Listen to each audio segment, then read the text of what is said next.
안녕하세요. 저는 30대 중반에 두 돌이 안 된 아기를 둔 엄마입니다. 얼마 전 제가 남편과 이혼을 했는데요. 남편과 이혼을 결심하기까지 시댁과 사건 사고가 많았었는데 그 이야기를 들려드리려고 합니다. 저와 남편은 궁합도 안 보는 4살 차이였어요. 저는 대학 졸업 후 바로 회사에 취업을 했고 그때 입사 동기로 남편을 처음 만났습니다. 저와 남편은 입사 동기이기도 했지만 같은 부서로 발령이 나는 바람에 사이가 더욱 가까워졌어요. 그리고 남편과 직장 동료에서 연인으로 발전하게 된 계기가 있었는데요. 우리는 집안 환경이 굉장히 비슷했습니다. 저희 집은 제가 4살, 친오빠가 8살 되던 해에 어머니께서 교통사고로 갑작스럽게 돌아가셨어요. 가족 누구도 예상치 못했던 불의의 사고였고 저희 아버지께서는 홀로 저와 오빠를 키우시느라 고생을 많이 하셨습니다. 당시 아버지께서는 대기업을 다니셨는데 회사 일로 굉장히 바쁘셨기 때문에 저와 오빠가 중학생이 될 때까지 친할머니께서 돌봐주셨습니다.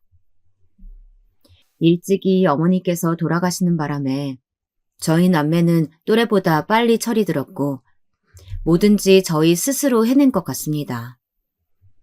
친오빠는 늘 바쁜 아버지를 대신해 저에게 관심을 가져주며 때로는 엄마, 때로는 아빠가 되어주었습니다. 비록 어머니는 안 계셨지만 아버지와 저 그리고 친오빠는 각자의 위치에서 열심히 살아왔고 세 가족이 똘똘 뭉쳐서 행복한 가정을 이루기 위해 노력했던 것 같아요. 반면 남편의 가족 이야기를 잠시 해보자면요. 남편이 초등학생 때 아버지와 어머니께서 이혼을 하셨다고 해요. 남편 어렸을 적 기억에는 아버지와 어머니께서 많이 싸우셨는데요. 그런 아버지와 더 이상 함께 살기 어려웠던 어머니께서 어린 남편을 홀로 집에 남겨두고 도망 나왔다고 하네요. 어린 남편 입장에서는 본인 혼자 집에 덩그러니 남겨두고 아버지로부터 도망친 어머니가 굉장히 원망스러웠다고 합니다. 성인이 돼서도 여전히 어머니에 대한 원망이 남아있다고 하더라고요. 그래서 그런지 남편은 아버지에 대한 사랑이 애틋했어요. 보통의 아들 같으면 성인이 되고 나서 아버지와 사이가 서먹서먹하기 마련인데요. 남편은 평상시에 아버지께 자주 연락드리고 낚시, 등산 등 취미생활을 함께할 정도로 친하게 지냈습니다. 그러다 보니 저와 남편 모두 홀아버지 밑에서 엄마 없이 자랐기 때문에 공감대가 많이 형성되더라고요. 저는 결혼하기 전까지 아버지와 친구처럼 잘 지내는 남편의 모습이 참 좋았는데요. 지금 생각해보면 그런 모습이 저에게 화가 되어서 돌아올지는 꿈에도 상상하지 못했던 것 같아요. 그렇게 저와 남편은 공감대를 형성하며 3년 정도 연애를 한 끝에 결혼식을 올렸습니다. 그런데 남편과 결혼식을 준비하는 과정이 순탄치만은 않았어요. 처음 시아버님께 정식으로 인사를 드리러 집에 갔을 때였습니다. 잔뜩 긴장하여 시아버님께 고개를 숙여 인사를 드리려는데 처음 어른을 만나는 자리인데 절을 올려야 하지 않겠느냐고 하시는 거예요. 남편에게 시아버님이 예의를 중시하시는 분이라는 걸 미리 들었기 때문에 남편과 함께 바로 절을 올렸습니다. 그리고 나서 시아버님이 먼저 운을 떼시더라고요. 그래, 어차피 우리 집 며느리로 들어올 사람이니 말은 편하게 할게. 괜찮지? 이름이 지선이라고 했나? 홀아버지 밑에서 자랐다고 하던데 아버지께서 고생이 많았겠구나. 사돈 뗄 분이 나랑 동갑이라고 들었는데 지금 하고 계신 일은 있고? 저희 아버지께서는 얼마 전 대기업 임원으로 명예퇴직을 하셨어요. 20년 넘게 회사 생활을 하시고 퇴직을 하신 거라서 지금은 따로 경제활동은 하지 않으시고요. 봉사활동하며 지내고 계십니다. 제 이야기를 듣자 시아버님께서는 인상을 찌푸리더라고요. 봉사활동? 봉사활동하면 뭐 떨어지는 게 있다고. 쓸데없이 봉사활동하느니 경제활동하는 편이 훨씬 낫지. 나는 칠순이 가까워진 나이에도 아직까지 경비일 하고 있는데 말이야. 100세 시대에 아버님께서 아무 일도 안 하고 계신다니. 에휴. 저는 사실 아버지께서 회사에서 퇴직하신 지 얼마 안 되셨고 젊은 시절 일만 하시느라 고생하셨기 때문에 이제는 편안하게 노후 생활을 보내시길 바랬는데요. 시아버님께서는 지금 경제활동을 안 하고 계시는 저희 아버지를 못마땅하게 생각하시는 것 같더라고요. 그리고 갑자기 시아버님께서는 남편 손을 잡으며 말씀을 이어나가셨어요. 나는 자식이라고는 우리 성욱이 하나밖에 없기 때문에 참 의지를 많이 하고 있어. 지선이 너도 성욱이하고 결혼하면 이제 출가 외인이니 시댁에 잘해야 한다. 저는 당연히 결혼하면 시아버님께 잘할 생각이었지만 출가 외인이라는 말이 왠지 귀에 거슬리더라고요. 요즘 세상에 딸이 결혼한다고 해서 남이 되나요? 아들이든 딸이든 결혼해도 여전히 부모님 자식인 건 매한가지이죠. 그리고 지선이 너네 집은 당연히 제사는 지내겠지? 우리 집안은 조상님을 모시는 걸 중요시 여기는 집안이다. 참, 너네 집 본가는 어떻게 되니? 우리 집안은 밀양 박씨 국당 공파인데 1년에 한 번꼴로 친지들이 모여서 단합대회를 하지. 이제부터 지선이 너도 참석해야겠구나. 저는 사실 본관도 자세히 모르고 더욱이 기독교 집안에 살면서 제사를 지내본 적이 단 한 번도 없었습니다. 아버님, 저희 집은 제사를 지내지 않아서요. 종교적인 문제로 제사를 지내지 않아 저도 지금까지 제사를 지내본 경험이 없습니다. 본관에 대해서는 저희 아버지께 한번 여쭤볼게요.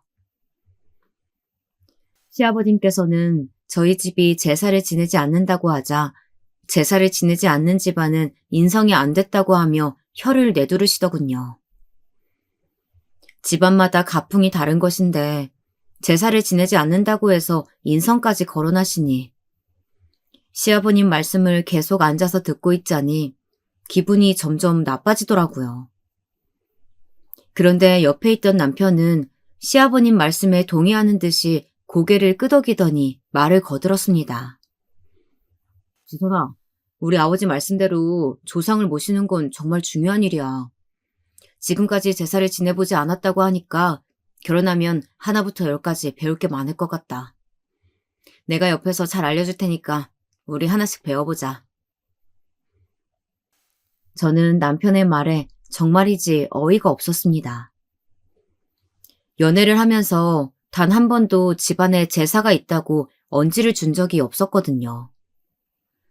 남편과 연애할 때는 잘 몰랐는데 시어머님과 함께 있어서 그런지 몰라도 남편이 굉장히 가부장적이고 보수적인 것처럼 느껴졌습니다. 그리고 남편과 신혼집을 얻는 과정에서 시아버님과 갈등이 있었는데요. 여느 커플이 결혼할 때와 마찬가지로 저희도 둘이서 모은 돈만으로는 전셋집 하나 구하는 게 힘들더라고요. 그래서 저는 당연히 대출을 받아 전셋집을 구할 생각을 하고 있었는데요. 갑자기 남편이 저희 아버지께서 그동안 모아두셨던 돈이나 회사를 퇴직하시면서 받았던 퇴직금이 있을 텐데 저희 결혼하는데 보태달라고 말씀드려보는 건 어떻겠냐고 하더라고요. 저는 단칼에 그건 안 된다고 이야기했습니다. 오빠, 우리 친오빠도 결혼할 때 아버지한테 돈 한 푼도 안 받고 결혼했어. 나도 친오빠도 성인 되고 나서 아버지한테 경제적으로 독립하려고 취업하기 전까지 열심히 아르바이트 했었다고 이야기했었잖아.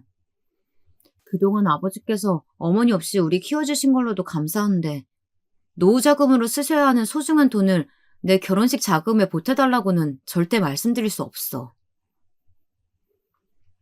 제가 친정아버지께 돈을 보태달라고 하는 건 절대 안 된다고 하자 남편은 되레 기분이 나빴는지 화를 내더라고요. 그럼 나는? 나 결혼한다고 우리 아버지께서 돈 보태주신다고 하셨는데 나도 아버지께 돈 한 푼도 안 받아야 서로 형평성이 맞는 거네.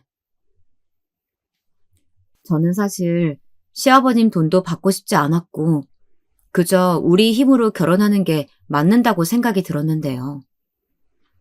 그래서 남편에게도 시아버님께 돈을 받지 말라고 이야기했습니다. 지선아, 요즘 같은 세상에 부모님께 손 안 벌리고 결혼하는 커플이 어디 있는 줄 알아? 처음부터 내 집 마련해서 가정 꾸리는 거랑 힘들게 대출금 갚아가면서 시작하는 거랑 얼마나 차이가 큰 줄 알아? 너희 아버님께서도 조금만 돈 보태주시면 우리 아파트 25평 정도는 매매할 수 있는데 왜 혼자서 똥꼬집이야. 아, 답답해 죽겠네 정말. 저는 남편이 화가 나는 이유를 이해할 수 없었습니다. 왜냐하면 남편이 저에게 결혼하자고 프로포즈를 할 때 분명히 저는 친정 아버지한테 손 안 벌리고 제가 모은 돈으로만 결혼할 거라고 이야기했었거든요. 그때는 남편도 저와 빨리 결혼을 하고 싶은지 알았다고 해놓고서는 이제 와서 다른 이야기를 하니 어이가 없더라고요. 그렇게 남편과 신혼집 장만 때문에 말다툼을 벌이고 나서 헤어졌는데요.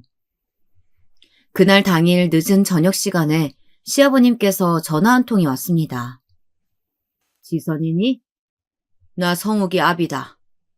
성욱이 말 들으니까 너희 아버님께서 결혼 자금을 한 푼도 보태주지 않는다고 하셨다며. 하나밖에 없는 딸이 결혼을 하겠다는데 돈을 한 푼도 보태주지 않는 집이 있다는 게 말이나 되냐? 너와 이렇게 길게 대화할 것도 없이 그냥 네 아버지 전화번호 나한테 알려주거라. 내가 직접 너희 아버지랑 얘기해 볼 테니까. 저는 결혼하기도 전에 시아버님 되실 분이 예비 며느리한테 밤늦게 다짜고짜 전화해서는 저희 아버지 전화번호를 알려달라고 하니 당황스럽더라고요. 아버님, 송구스럽지만 저희 아버지 전화번호는 당장에 못 알려드릴 것 같아요. 아직 상견례하기 이전이기도 하고요. 두 분이서 한 번도 얼굴 뵙지도 못했는데 저희 아버지께 다짜고짜 전화를 거시면 예의가 아닌 것 같아요. 그리고 결혼 자금만큼은 제가 스스로 모은 돈으로 해결하고 싶습니다. 저 그동안 돈 열심히 모아놨어요. 성욱 오빠한테 들으셨는지 모르겠지만 오빠가 모은 돈보다 3천만 원 정도 더 많이 모은 것 같습니다. 그 돈을 저희 아버지께서 보태주신 거라고 대신 생각해 주시면 안 될까요? 제가 강경하게 이야기하자 전화 너머로 화가 난 시아버님의 씩씩대는 목소리가 들려왔습니다. 지선이 너 정말 말이 안 통하는구나. 이런 애를 며느리로 들여야 한다니. 에이, 성욱이한테 들었는데 너네 아버님께서 지금 사시던 아파트에서 빌라로 이사 간다고 하시던데 맞니? 아버님께서 돈이 없으신 거면 그냥 그렇다고 솔직히 이야기하면 될 것을 꼬래 지금 내 앞에서 자존심 부리는 게냐? 저는 저희 아버지께서 빌라로 이사 간다고 무시하시는 시아버님께 화가 났습니다. 사실 저희 아버지는 친오빠에 이어 제가 결혼한다고 하자 굳이 평수가 큰 아파트 집에 혼자서 사실 필요가 없다며 작은 평수의 빌라로 이사를 가신다고 한 거였거든요. 시아버님이 하신 말씀에 기분이 무척이나 나빴지만 그 상황에서 제가 어떤 말을 하든 화만 돋구는 것 같아서 잠자코 하시는 말씀만 듣고 있었습니다. 네 고집이 그렇다면 내 알아들었다. 다만 나는 예정대로 우리 하나밖에 없는 아들 고생시키고 싶지 않구나. 성욱이한테 말한 대로 결혼할 때 보태주기로 한 돈은 예정대로 줄 테니까 너네 신혼집 구할 때 우리 집 근처로 구하는 건 가능하겠지? 시아버님은 제 고집을 꺾지 못하자 제가 괘씸하게 여겨졌는지 갑자기 시아버님 집 근처로 신혼집을 구하라고 하시더라고요. 시아버님 댁은 직장까지 차를 타고 1시간 반 정도 걸리는 거리였고 신혼집으로는 전혀 염두에 두지 않았던 지역이었습니다.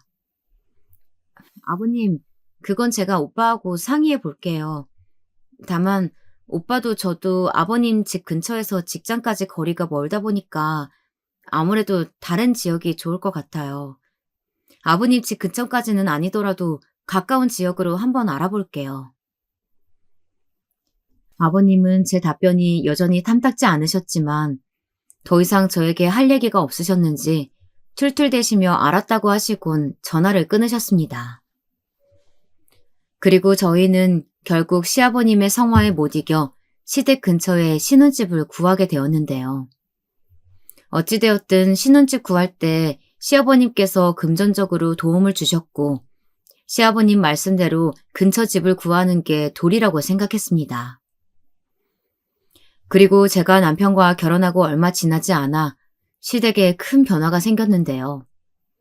시아버님께서 벼랑간 새 장가를 드시겠다고 하시는 거예요.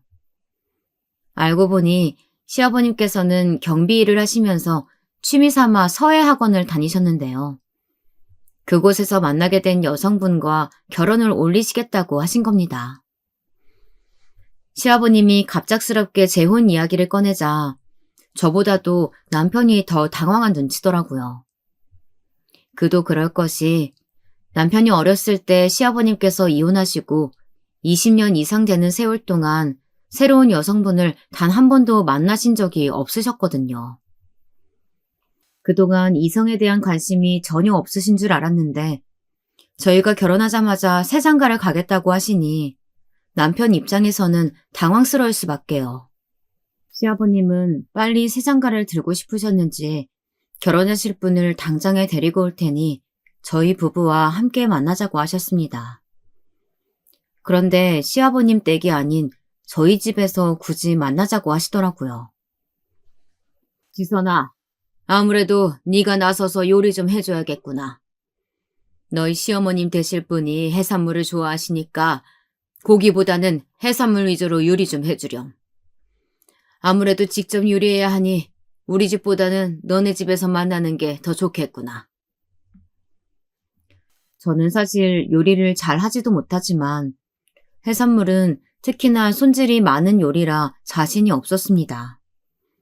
사실대로 말씀드리고 차라리 식당에서 만나 뵙는 게 어떨지 말씀드릴까 고민하던 찰나에 남편이 대신 나서서 이야기하더라고요. 아빠, 지선이 요리도 잘 못하는데 그냥 식당에서 만나는 게 어때요? 솔직히 아직 결혼도 안 했는데 굳이 저희가 집에 모셔서 손수 음식까지 만들어 대접해야 하는 건지 잘 모르겠어요. 저는 남편의 말에서 시아버님이 새 장가 드시는 게 못마땅하다는 걸 느낄 수 있었습니다. 시아버님도 남편의 말에 가시가 돋아있어 기분이 언짢으셨지만 새 장가 드시는 게 아무래도 아들 눈치가 보이시는지 잠시 생각해 보시다가 알았다고 하시더라고요. 그렇게 저희 부부는 시아버님과 결혼하실 분을 식당에서 처음 만나 뵙게 되었습니다. 저희 부부는 식당에 일찍 도착해서 기다리고 있는데 시아버님께서 예비 시어머님의 손을 잡고 들어오시더라고요. 예비 시어머님은 한눈에 봐도 미인이신데다가 귀품이 느껴졌습니다. 그리고 처음 인사하는 자리라 많이 어색하셨을 텐데도 저희 부부에게 먼저 다정다감하게 말을 거시더라고요. 네가 성욱이구나. 아버지께 이야기 많이 들었다. 아버지 말씀대로 듬직하고 책임감이 넘치는 아들인 것 같네. 그리고 옆에 계신 아리따운 여성분은 성욱이 와이프군요. 며느라기라고 불러야 되는데 아직 많이 어색하네. 사실 내가 딸이 하나 있었는데 어린 나이에 백혈병으로 하늘나라에 일찍 갔었거든. 지금 살아있었다면 며느라가 나이 정도 되었을 텐데. 예비 시어머님께서는 옅은 미소를 지으시며 먼저 세상을 떠난 따님분 이야기를 하셨는데요. 그 이야기를 듣자 괜스레 제 마음이 찡해지더라고요. 저도 어렸을 때 어머니께서 교통사고로 돌아가셨거든요. 말씀을 듣다 보니 돌아가신 저희 엄마가 생각나네요. 예비 시어머님과 저는 첫 만남이었지만 가족을 잃은 아픔에 대해 서로 측은지심을 느낄 수 있었습니다. 집에 돌아와 남편과 이야기를 해보니 남편도 예상했던 것과 달리 예비 시어머님이 생각보다 마음에 드는 눈치더라고요. 여보, 아버님도 여보가 결혼할 때까지 그동안 아무도 안 만나시고 얼마나 외로우셨겠어. 오늘 만나뵌 여성분 인상도 좋으시고 직접 대화도 나눠보니까 좋으신 분 같더라. 여보가 아버님께서 재혼하실 수 있도록 옆에서 응원해드리는 건 어때? 저는 갑자기 없던 시어머님이 덜컥 생기게 되어 새로운 시집살이가 시작될까봐 걱정되는 마음보다는 정말 예비 시어머님이 괜찮은 분처럼 느껴져서 시아버님의 새 장가를 응원하고 싶었습니다. 제가 이렇게까지 이야기하자 남편도 몇 날 며칠을 곰곰이 생각해 보더니 시아버님의 재혼을 함께 응원하는 것으로 결심을 하더라고요. 그리고 얼마 지나지 않아 시아버님은 새 장가를 드셨습니다. 그렇게 저는 시아버님과 더불어 시어머님을 새롭게 모시게 되었죠. 시아버님은 결혼 후에도 여전히 저의 모든 행동을 달가워하시진 않으셨지만 시어머님은 시아버님과 다르게 저를 정말 딸처럼 대해주셨어요. 그리고 시아버님이 저에게 잔소리하실 때면 시어머님께서 늘 등장하셔서 제 편을 들어주셨답니다. 시댁에서 다 함께 추석 명절을 처음으로 보내게 될 때였는데요. 저는 차례상을 한 번도 차려본 적이 없으니 그저 시어머님의 지시대로 움직였습니다. 사실 시어머님도 재혼하신 지 얼마 되지 않아 시아버님 댁에서 명절을 보내게 되었는데 살림살이가 익숙하지 않으셨는지 음식을 만드시면서 힘들어 하시더군요. 그런데 그 당시 제가 임신한 지 8주 차였고 시어머님께서는 임신 초기에 조심해야 한다며 제가 중간중간 쉴 수 있도록 배려해 주셨습니다. 저는 할 수 있는 대로 최대한 시어머님 옆에서 요리를 도와드렸는데 아무래도 임신한 몸이라 그런지 입덧도 있고 힘에 부치더라고요. 그래서 잠시 소파에 앉아서 쉬고 있었는데요. 시아버님이 그 모습을 보시고는 못마땅해 하시면서 한 소리 하셨습니다. 지손이 너는 젊은 애가 시어머니가 부엌에서 왔다 갔다 움직이고 있는데 그렇게 편하게 소파에 앉아있으면 마음이 편하니? 옛날 같았으면 여자들이 임신한 몸으로 밭도 메고 집안일도 모조리 맡아서 다 했건만 우리 며느리는 눈치 없이 명절에 태평하게 앉아나 있고. 저는 시어머님과 계속 부엌에서 일하다가 입덧 때문에 잠시 쉬고 있는데 그런 식으로 시아버님께서 말씀을 하시니 기분이 언짢더라고요. 그래도 속이 너무 울렁거려 어쩔 수 없이 계속 소파에 앉아 있었는데요. 제가 아무런 움직임이 없자 시아버님은 한 말씀 더 하셨습니다. 우리 아들이랑 며느리는 하룻밤만 묵는 게 아니고 이틀은 더 지내다 갈 거지? 너희 시어머님까지 이렇게 네 식구가 함께 있는 것도 처음인데 차례 지내고 하루만 더 있다 가거라. 저는 당연히 차례가 끝나면 친정집으로 바로 갈 생각이었는데 시아버님께서 그렇게 말씀하시자 당황스럽더라고요. 아버님, 명절이니 저도 저희 친정집에 인사드리러 가야 해서요. 친정아버지가 기다리실 텐데 아무래도 내일 차례 지내고 바로 가봐야 할 것 같습니다. 제가 그렇게 이야기하자 시아버님은 혀를 끌끌 차며 화를 내셨습니다. 너는 어쩜 애가 예전부터 어른이 얘기하면 네 알겠습니다라고 했던 적이 한 번도 없는 것 같구나. 시아버지가 이틀 묵고 가라고 하면 거두절미하고 알겠다고 해야지.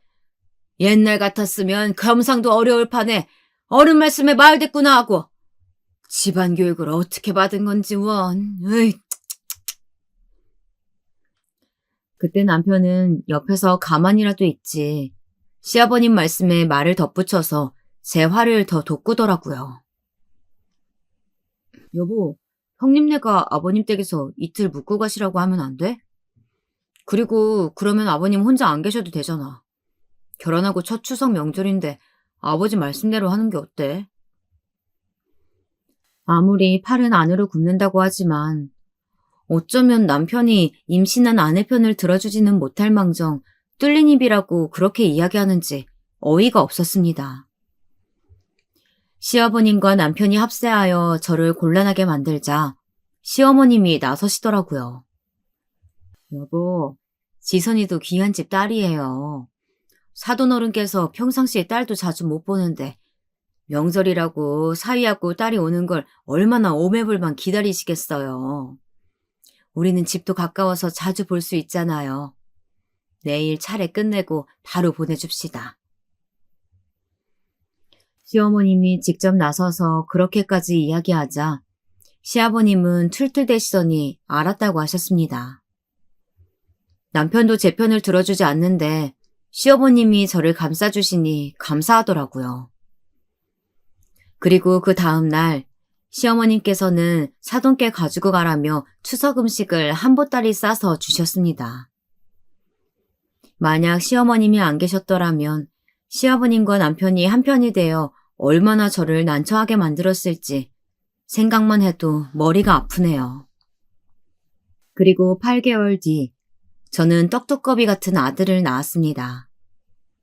시아버님은 제가 임신했을 때는 관심도 없으시더니 막상 아들을 낳자 저희 남편을 이어 집안의 대를 이을 장손이라며 무척이나 좋아하셨어요. 그런데 손주에 대한 시아버님의 관심과 사랑은 점차 과해져 저에게 스트레스로 다가왔습니다. 걸핏하면 시아버님께서는 손주가 보고 싶으시다면서 저한테 영상통화를 거시거나 미리 말씀도 하시지도 않고 저희 집에 불쑥 찾아오시더라고요. 어쩔 때는 제가 아이에게 모유수유하고 있는데 집 앞이라며 당장 문을 열라고 하실 때면 당황스럽기도 했습니다. 그러던 중 하루는 제가 아이를 데리고 친정집에 간 적이 있었는데요. 친정아버지께서도 손주가 많이 보고 싶으셨을 텐데 거리가 멀다 보니 거의 보시지 못했거든요.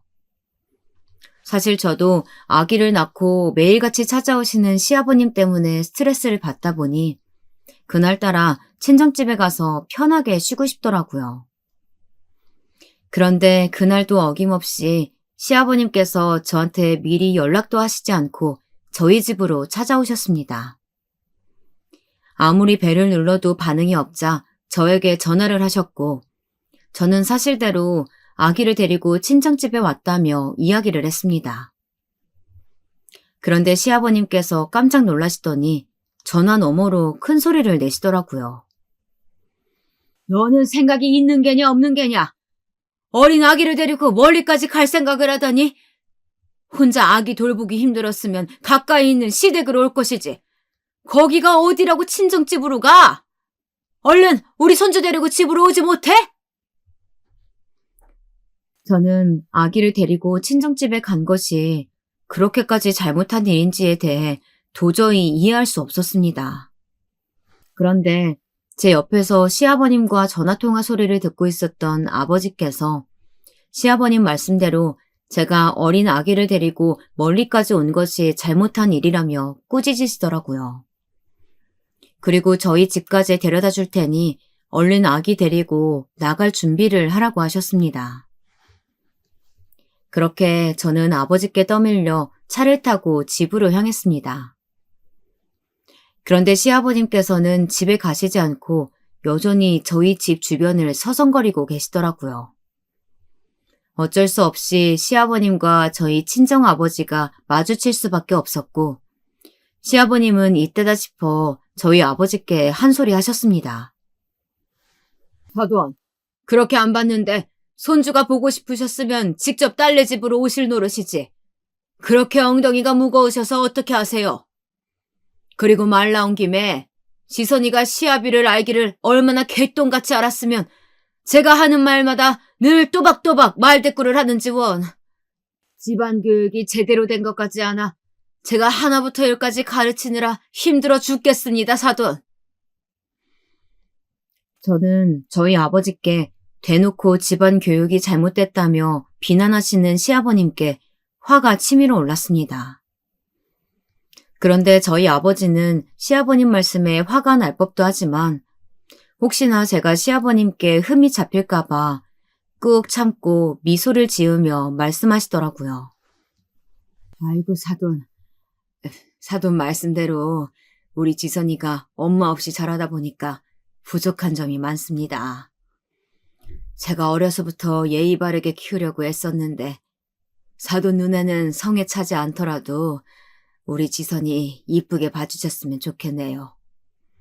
제가 귀하게 키운 딸이니 아무리 화가 나시더라도 너무 역정만 내지 마시고 딸처럼 이쁘게 봐주시길 부탁드립니다. 친정아버지께서 허리를 굽혀 이렇게까지 말씀하시니 저는 속이 많이 상했습니다. 시아버님도 저희 아버지께서 공손하게 말씀하시니 마지못해 알겠다고 하시더라고요. 그리고 저는 그날 저녁 남편에게 그날 있었던 일들을 이야기하며 이제는 다시 시아버님이 다짜고짜 저희 집에 찾아오는 일이 없도록 대신 이야기해달라며 부탁했었는데요. 돌아오는 남편의 대답이 어이가 없더라고요. 여보, 내가 얘기 들었을 때는 여보가 잘못한 것 같은데? 그리고 우리 아버지께서 손주가 보고 싶어서 우리 집에 찾아오시는 걸 내가 어떻게 막겠어. 난 또 무슨 일이라고. 장인어른도 여보가 잘못한 것 같으니까 우리 아빠한테 고개 숙이고 들어오신 거지. 저희 남편이 이번만큼은 제 편이 되어줄 거라고 믿었는데 시아버님은 잘못한 게 하나도 없고 모두 제 탓인 것처럼 돌리니 남편에 대한 믿음이 점차 사라지더라고요. 매번 시아버님과 남편이 짜고 치고 저를 골탕 먹이는 것만 같았습니다. 여보, 나 정말 힘들어. 며느리 사랑은 시아버지라던데 나는 시어머니보다 더한 시아버지한테 시집살이를 당하고 있으니까 이게 말이 된다고 생각해? 여보가 내 배우자면 중간에서 내가 힘들지 않도록 조율도 해주고 우리 아기랑 편히 쉴 수 있도록 도와줘야지. 시아버지가 매번 우리 집 비난하는 것도 한두 번이지. 나 이대로는 스트레스 받아서 정말 여보랑 못 살 것 같아. 지금 대놓고 경고하는 거니까 앞으로는 중간에서 똑바로 처신하도록 해. 제가 이대로는 남편과 도저히 못 살겠다고 경고하자 남편도 이제서야 심각성을 깨달았는지 미안하다고 하더라고요. 알았어. 여보가 그렇게까지 우리 아버지 때문에 스트레스 받는 줄 몰랐네.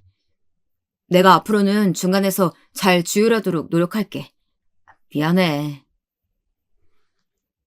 남편의 미안하다는 말이 진심인지는 모르겠지만 앞으로 시아버님과 갈등이 없도록 중간에서 잘 조율하겠다는 남편의 약속을 이번에는 정말 마지막으로 믿어보기로 했습니다. 그런데 얼마 지나지 않아 시아버님과 더불어 남편과의 갈등이 최고조가 된 사건이 발생했는데요. 저희 친정아버지와 시아버님이 동갑이시다 보니 같은 해에 칠순생신을 챙겨드리게 된 거예요. 저희 친정아버지 생신이 시아버님보다 좀 더 빨랐고 저는 거창하게 해외여행까지는 아니더라도 국내 여행으로 가까운 곳에 펜션을 빌려 놀러 가자고 남편에게 이야기를 했는데요. 남편이 형님네까지 가족이 몇 명인데 펜션 빌리는 것도 돈이 많이 든다고 간단하게 가족끼리 모여서 식사 한 끼 하자고 하더라고요. 저는 아무리 그래도 칠순생신인데 그냥 식사만 하고 넘어가는 게 아쉬워서 남편한테 다시 이야기해 보았습니다. 여보, 돈이 많이 들어서 그러는 거면 내가 우리 오빠랑 이야기해 볼게. 우리만 돈 내야 하는 것도 아니고 친오빠네랑 나눠서 여행 준비하면 얼마 돈 안 들 거야. 환갑도 아니고 칠순이신데 간단히 식사만 하는 건 너무 성의 없지 않아? 나중에 아버님 칠순 때도 그렇게 하려고 할 거야? 제가 시아버님 칠순 생신까지 묶어서 이야기하자 남편이 잠깐 눈치를 보더니 이야기하더라고요. 그러니까 하는 말이야. 올해 아버님 두 분 모두 칠순이신데 코로나 시기에 거창하게 하는 것도 그렇고 두 분 다 가족끼리 식사하고 선물 드리는 걸로 하자. 여보는 우리 아기 돌보는 것도 힘들 텐데 식당 예약이나 선물은 내가 다 알아서 준비할 테니까 걱정 말고. 처음엔 남편이 괜히 하는 말이려니 싶었지만 저도 곰곰이 생각해보니 코로나 시기에 여러 명이 모여서 국내 여행을 가는 것도 마음에 걸리긴 하더라고요. 거기다 남편이 웬일인지 먼저 나서서 장인어른의 칠순 생신을 위해 식당 예약부터 선물까지 모두 준비를 하겠다고 하니 든든했습니다. 안 그래도 친오빠랑 아버지 칠순 생신 때문에 잠깐 통화했는데 오빠도 사업 실패하고 다시 재개하느라 정신없는 것 같더라고. 그래서 이번에는 내가 나서서 준비하려고 했는데 여보가 이렇게까지 우리 아버지 생신 신경 써주니까 너무 고맙다. 남편은 멋쩍은 듯 웃으며 머리를 긁었습니다. 그나저나 형님은 장인어른께서 전 재산 투자해서 도와준 사업을 그렇게 말아먹고도 그 사업을 재개하려고 하신다는 거야? 나 같으면 진작에 사업 때려치우고 다른 먹고 살 꿈이 했을 텐데. 장인어른까지 거지로 만들어 놓고 그 사업을 다시 하신다니 이해가 안 가네. 이제 형님도 가짱게 사업하신다고 설칠 때가 아니라 정신 차려야지. 저는 남편의 말을 듣다 보니 저희 친정아버지와 오빠를 싸잡아 비하하는 것 같아 기분이 나빴습니다. 물론 친오빠가 벼랑간 사업을 해보겠다고 해서 아버지께서 큰 돈을 투자하셨다가 모두 잃긴 했지만요. 남편이 속내막도 자세히 알지도 못하면서 그런 식으로 이야기하니까 언짢더라고요. 여보, 내가 친정집 이야기를 이모저모 자세히 하지는 않았지만 친오빠 잘못으로 사업을 실패한 것도 아니고 같이 동업하던 친구가 모든 투자금 가지고 잠적하는 바람에 그렇게 된 거라고 얘기했었잖아. 우리 오빠에 대해서 그렇게 얘기하는 것도 기분 나쁜데 우리 아버지한테 고지라니. 제가 기분이 나빠서 뭐라고 하자 남편은 그저 그 상황을 빨리 벗어나고 싶었는지 진심 없이 미안하다고 하더라고요. 아이, 뭐 그런 거 가지고 화를 내. 나는 형님이 또 사업 말아먹을까봐 걱정돼서 그러지. 여보가 기분 나빴다면 미안해. 그런 남편이 너무 얄미워서 한 대 쥐어받고 싶었지만 더 이상 말싸움하는 것도 지쳐서 그만두었습니다. 여기서 잠깐 저희 친정아버지와 오빠 이야기를 하자면요. 아버지께서는 회사를 다니실 때부터 꾸준히 장애인 복지관에서 봉사활동을 하셨는데요. 그래서 친오빠와 저도 어렸을 때부터 아버지를 따라 종종 봉사활동을 나가곤 했습니다. 지금도 친정아버지는 회사를 퇴직하신 이후에도 꾸준히 장애인 복지관에서 봉사활동을 하고 계세요. 그런 아버지의 영향을 받아 친오빠가 어느 날 장애인분들을 위한 의족이나 의수를 개발하는 사업을 해보고 싶다고 하더라고요. 친오빠도 평범한 회사원이었는데 갑작스럽게 사업을 해보겠다고 해서 저희 아버지도 저도 놀라긴 했습니다. 그런데 친오빠가 장애인 복지를 위한 좋은 취지로 사업을 시작하는 것 같아서 저희 남편을 제외한 모든 가족들이 우려 섞인 말보다는 응원을 했던 것 같습니다. 저는 잘 모르지만 아무래도 제품 개발이라는 게 돈이 많이 들다 보니 시작부터 쉽지가 않더라고요.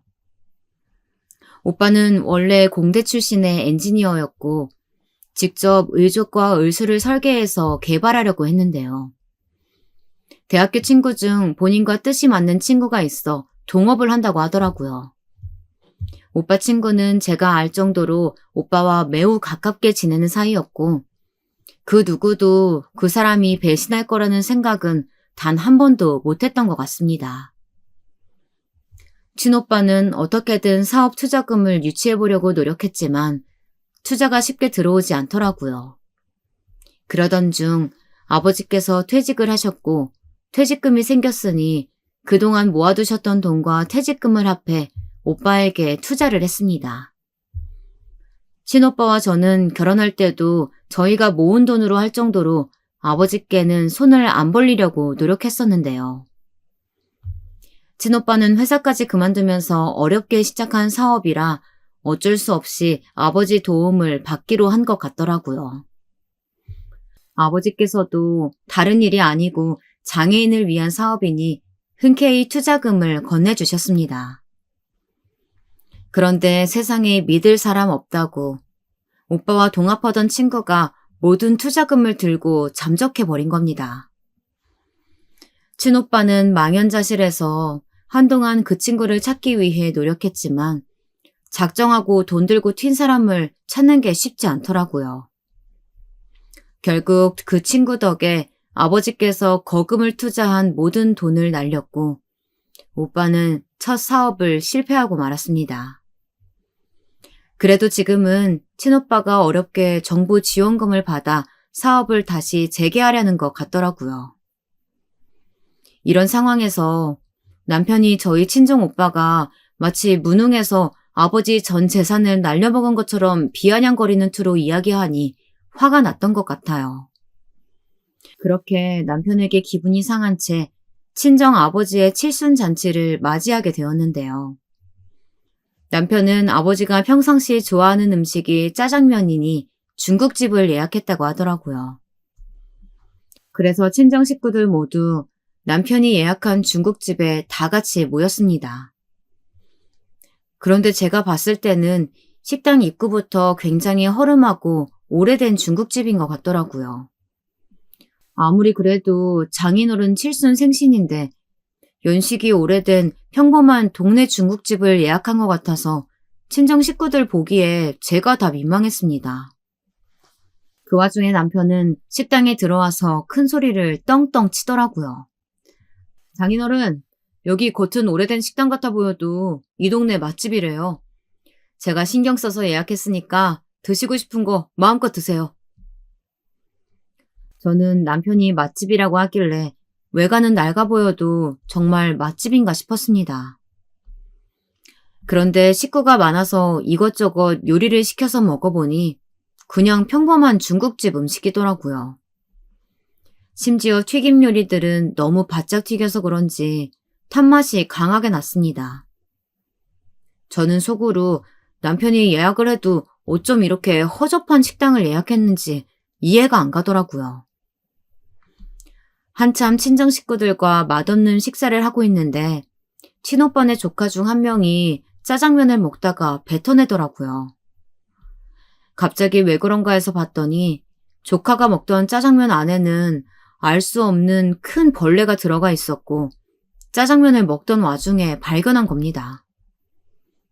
그 모습을 본 새언니는 특히 아들 녀석이 먹던 짜장면에 벌레가 나왔으니 기겁을 했고 직원을 바로 불러냈습니다. 여기 보세요. 지금 짜장면에 뭐가 들어갔는지 보세요. 주방 위생관리를 어떻게 했길래 이렇게 큰 벌레가 음식에 들어갔는데도 모르고 손님한테 내보낸 겁니까? 그런데 웃긴 건 새언니가 소리치자 중국집 직원은 적반하장으로 버럭 소리를 치더라고요. 저기요. 여기 다른 손님들도 계신데 조용히 하세요. 아줌마가 일부러 짜장면에 벌레 넣은 거 아니고요? 그냥 짜장면 한 그릇값 안 받을 테니까 먹던 거 마저 드시고 가세요. 시끄럽게 소리 지르지 마시고. 정말이지. 중국집 외관도 음식 맛도 직원들 서비스도 모두 최악이었습니다. 새언니는 직원의 말에 기분이 나빠 자리에서 일어나 싸우려고 하는데 저희 아버지께서 말리시더라고요. 그만해라. 좋은 날 만난 자리니까 이제 그만 됐다. 그래도 박서방이 내 생일이라고 신경 써서 예약한 식당인데 그만했으면 좋겠구나. 박서방, 내가 먹은 짜장면은 정말 맛있게 잘 먹었네. 바쁠 텐데 신경 써줘서 고마워. 저희 남편도 이런 상황들이 민망했는지 갑자기 재킷 안쪽 깊숙하게 넣어둔 봉투를 꺼내며 아버지께 건네드리더라고요. 장인어른, 칠순생신 축하드립니다. 식당은 제가 좀 더 신경 써서 괜찮은 곳으로 예약했어야 됐는데 죄송합니다. 대신 옷 사입으시라고 10만 원짜리 백화점 상품권 준비했어요. 받아주세요. 순간 저는 제 길을 의심했던 것 같아요. 아무리 그래도 칠순 생신 선물로 10만 원짜리 백화점 상품권이라니 너무 성의가 없지 않나요? 남편이 장인어른 생신 준비는 제대로 할 거라고 해서 믿고 있었는데 가만히 지켜보고 있었던 제가 바보였던 것 같습니다. 아버지는 그마저도 저희 남편한테 고맙다며 인사를 하시더라고요. 안 그래도 새 옷 하나 사입으려고 했는데 박서방이 준 백화점 상품권으로 사입으면 되겠네. 역시나 나를 생각해주는 건 박서방밖에 없는 것 같네. 항상 고마워. 남편은 아버지 말씀에 뿌듯했는지 어깨가 으쓱해져서 웃고 있는데 저는 어이가 없더라고요. 그날 저녁 그렇게 친정 식구들과 헤어지고 화가 나서 남편에게 한 소리 했습니다. 여보, 아무리 그래도 장인어른 칠순이신데 10만 원짜리 백화점 상품권이 뭐야? 그럴 거였으면 나한테 미리 어떤 선물을 하는 게 좋을지 물어보지 그랬어. 요즘 백화점에서 옷 하나 사려고 하면 얼만 줄 알아? 차라리 금액을 좀 높여드리던가. 10만 원이 뭐야? 그리고 얼마 전에 여보 회사에서 두둑하게 보너스도 받았다며. 제가 언성을 높이자 남편도 기분이 나빴는지 버럭 소리를 치더라고요. 참네. 형님네는 아무것도 준비 안 하시고 내가 식당 예약부터 선물까지 다 준비해서 갔는데 나한테 고생했다고는 하지 못할 망정 뭐라고? 남편 알기를 우습게 봐도 유분수지. 어디서 나한테 큰 소리야? 그래. 곧 있으면 다시 시아버님 칠순생신 다가오는데 여보가 어떻게 할지 한번 지켜볼게. 결혼할 때부터 여보가 형평성 따졌으니까 공평하게 시아버님께도 10만 원짜리 백화점 상품권 선물해 드려야 된다. 알았지? 저는 남편이 저희 친정아버지 칠순 생신 때처럼 시아버님 칠순 생신 때도 똑같이 하지 않으면 발칵 뒤집어버릴 생각으로 이야기했습니다. 사실 마음 같아서는 회사에서 받은 보너스는 어디에다 다 썼는지, 왜 아버지 생신 선물을 그따위로 허접하게 했는지 좀 더 추궁하고 싶었지만 꾹 참았어요. 계속 화를 내봤자 제 입만 아플 뿐이지 남편은 본인이 잘못한 게 없다며 잡아댈 게 뻔했거든요. 그리고 몇 주 뒤 시아버님의 칠순 생신이 찾아왔는데요. 이번에도 남편이 저희 아버지 때처럼 본인이 모든 걸 준비하겠다고 저에게 나서지 말라고 신신당부를 하더라고요. 그래서 저는 또다시 아무것도 모른 채 남편이 예약한 식당으로 갔습니다. 그런데 출입문부터 금태로 둘러싸여져 있는 고급 한식당으로 예약했더라고요. 식당 앞에는 값비싼 외제차들이 줄지어 주차되어 있었습니다. 시아버님은 뭘 이렇게 비싼 식당을 예약했냐고 하면서 표정은 날아갈 것처럼 행복한 표정을 지으시더라고요. 저는 속으로 저희 아버지 칠순 생신 때 갔던 중국집과 너무나 비교가 돼서 그때부터 기분이 언짢았습니다. 식당에 들어가서 비싼 코스 요리를 먹고 있는데 그때부터 시아버님이 제 속을 긁기 시작하셨어요. 지선이 너는 정말 결혼 잘한 줄 알아라. 남편이 능력 있으니까 아버지 생신이라고 이렇게 고급진 식당도 예약할 수 있는 거야. 남편 덕분에 이렇게 좋은 식당에서 코스 요리도 먹어보고 앞으로 시부모님한테 더 잘하고 네 남편은 하늘 모시듯이 해야 된다. 저는 이미 기분이 언짢은 상태였는데 시아버님이 그렇게 말씀하시니 인내심에 한계가 오는 것 같더라고요. 그리고 식사를 끝마치고 다 같이 식당 밖으로 나가려는데 갑자기 남편이 호주머니에서 차키 하나를 꺼냈습니다. 아버지, 이거 받으세요. 그동안 저 키워주셔서 감사드립니다.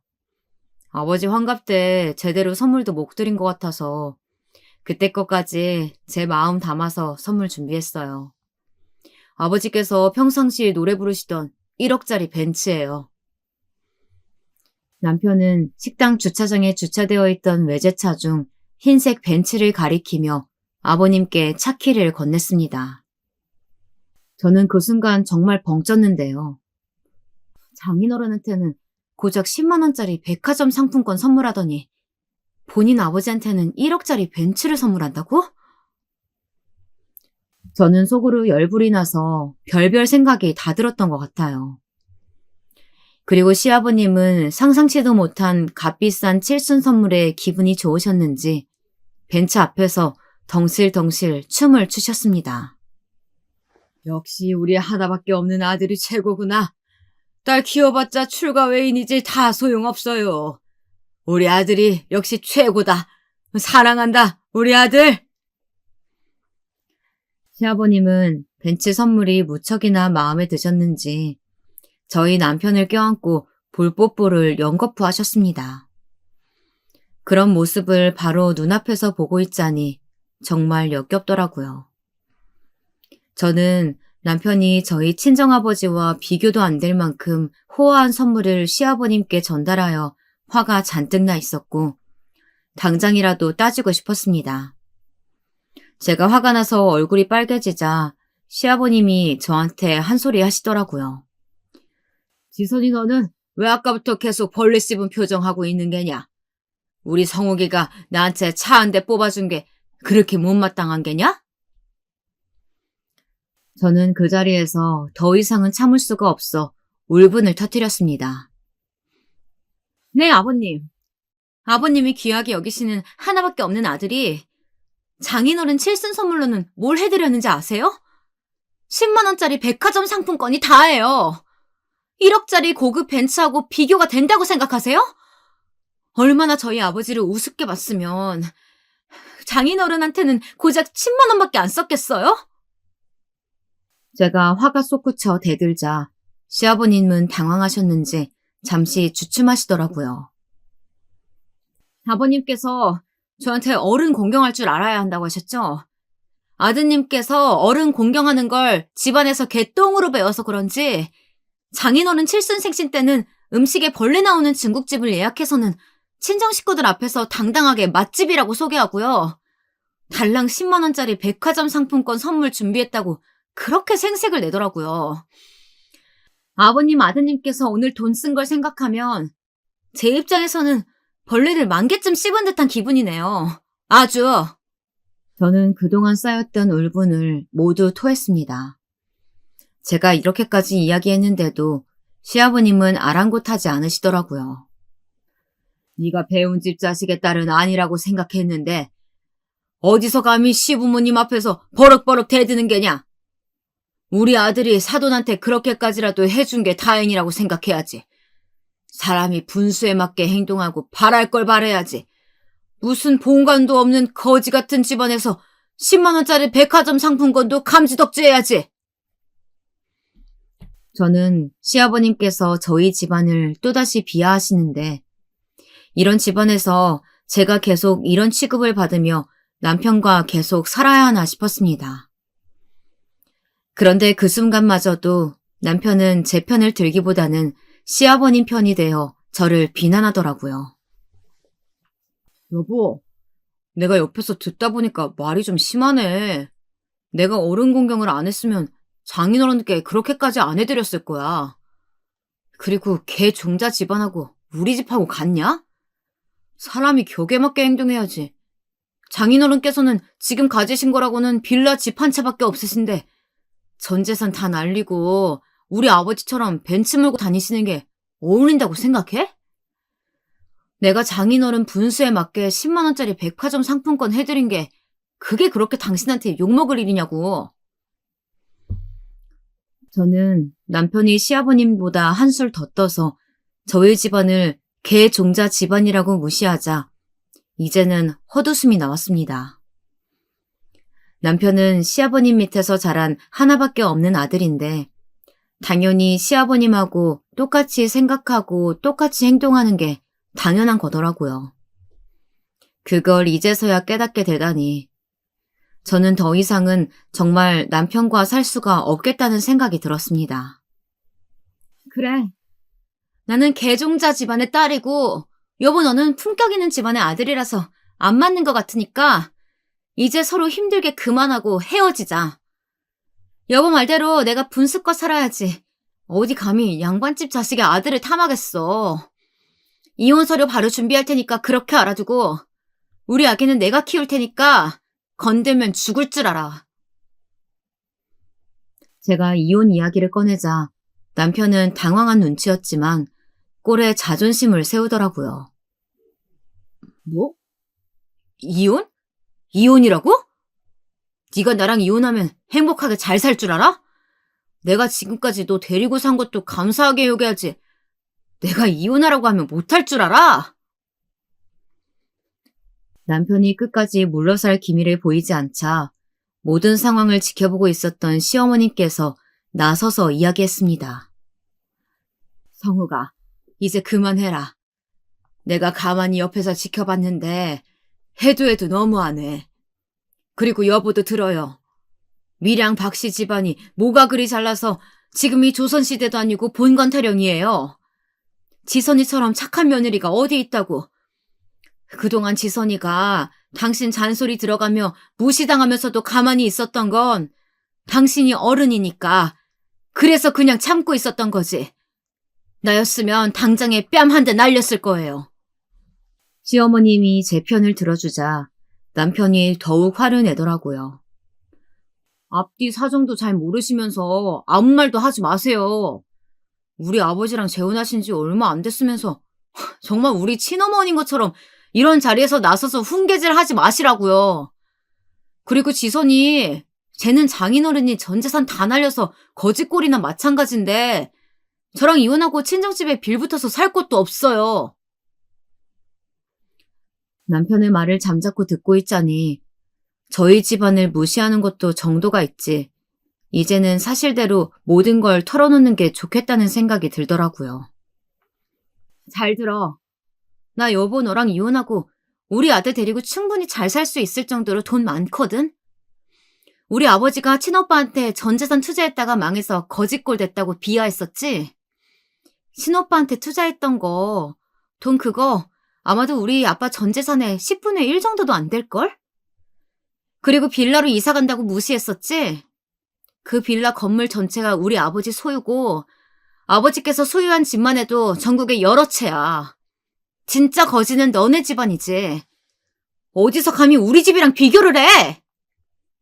제 이야기를 듣고 이번에는 남편이 황당한 것 같더라고요. 저희 아버지는 사실 회사 다니던 시절에 대기업 임원까지 하실 정도로 돈을 많이 벌어 놓으셨고 그 돈으로 처음에는 집을 한 채, 두 채 사시다가 투자에 소질이 있으셔서 돈을 불려 임대 사업까지 하셨습니다. 아버지는 그동안 그런 이야기는 시댁엔 절대 하지 말라고 하셨고 저는 아버지 돈이지 제 돈이 아니니 그동안 넘보지도 않았고요. 그런데 제가 결혼을 하고 시아버님과 갈등이 잦고 남편 때문에 힘들어하는 모습을 보이니 아버지께서 어느 날 저를 불러 말씀하시더라고요. 지선아, 굳이 내 재산에 대해서 시댁에 이야기하지 말라고 했는데 네가 시댁에서 계속 무시당하는 걸 보니 가만히 있을 수 없구나. 너무 힘들고 지칠 때는 아버지한테 의지해도 좋으니까 이야기하렴. 그런 일이 있어서는 절대 안 되겠지만 네가 박서방과 헤어지고 싶을 정도로 그렇게 너무 힘들면 아버지는 항상 네 편이니까 언제든 이야기해. 아버지가 자립할 수 있도록 도와주마. 제가 이혼을 선언하고 아버지의 진짜 정체를 밝혔더니 남편은 그제야 저에게 잘못했다며 싹싹 빌더라고요. 제발 다시 받아달라며 앞으로는 잘하겠다고 무릎까지 꿇었는데 남편에 대한 믿음이 사라지다 보니 모든 말들이 거짓처럼 느껴지더라고요. 이제는 정이 떨어지다 못해 남편 얼굴조차도 쳐다보기가 싫었습니다. 시아버님도 제가 부잣집 딸내미인 걸 뒤늦게 아셔서는 왜 진작에 말하지 않았냐며 제 두 손을 잡으시는데 정말 가증스러웠습니다. 저희 집안에 돈이 없고 있고에 따라서 행동이 달라지는 시아버님과 남편의 태도를 보고 있자니 이런 사람들을 가족이라고 믿고 함께 살 수가 없겠더라고요. 아무리 세상에 돈이 최고라고 하지만 돈이 없다고 무시하는 집안과는 더 이상 상종할 수 없었습니다. 저는 그렇게 남편과 이혼을 했고 지금은 아버지와 함께 같은 빌라에서 아들을 키우며 행복하게 살고 있습니다. 지금까지 제 긴 사연 들어주셔서 감사합니다.